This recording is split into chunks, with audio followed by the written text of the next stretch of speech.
Right from the start, I felt that I wanted to make the protagonist a woman. Partly I wanted the soprano voice, and I had some singers in mind, like Pamela. But partly also, it was just what I felt. I realized that most people think that the protagonist is a man, but in fact, there is no gender reference in the short story by Edgar Allan Poe. And the character of Mrs. Moody, I added as I was composing the opera. The opera opens with a dissonant chord. This chord serves two purposes. First, the dissonance creates a sense of mystery and suspense, but the notes that make up this dissonant chord are also heard later as one of the themes. So in the very beginning of the opera, we hear these notes simultaneously. Later in the opera, we hear them as a melody. The introduction then produces the woman's theme, the main motive, the main theme that in one form or another permeates throughout the opera. It's heard in the clarinet and the flute at first, and for most of the opera is heard in the clarinet and the flute. But occasionally it makes its way into the piano, or the violin, or the vocal line itself.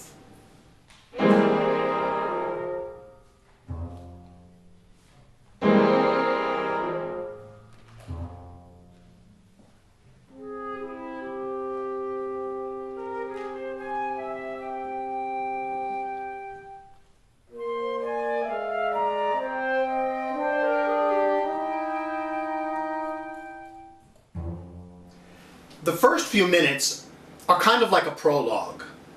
The woman enters after having committed the murder.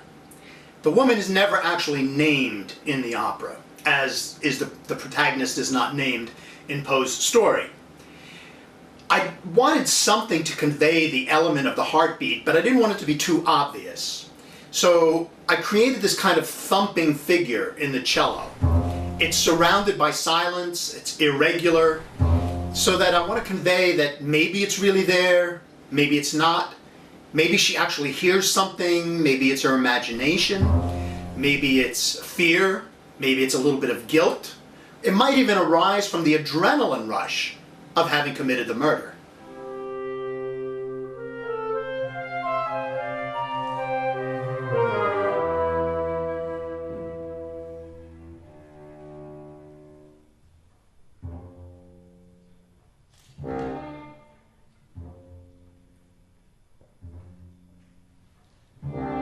While there aren't immediately recognizable arias in the sense of how one finds an aria in Mozart or Verdi or Puccini, the opera is indeed divided into numbers, or arias.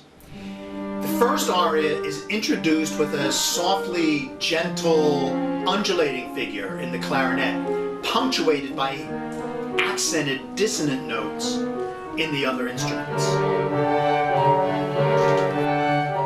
The first aria is what I call the must-be aria. Here, the woman thinks she hears a thumping sound, and she rationalizes it away. It must be the wind. No, can't be the wind. Must be the rain. No, can't be the rain. Must be the pipes. This short little aria ends with a return of her motive in the clarinets and flutes.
The next aria is the Was I Nervous aria.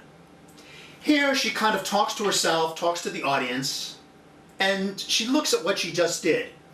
Was I nervous, she says? No. In fact, it was quite easy.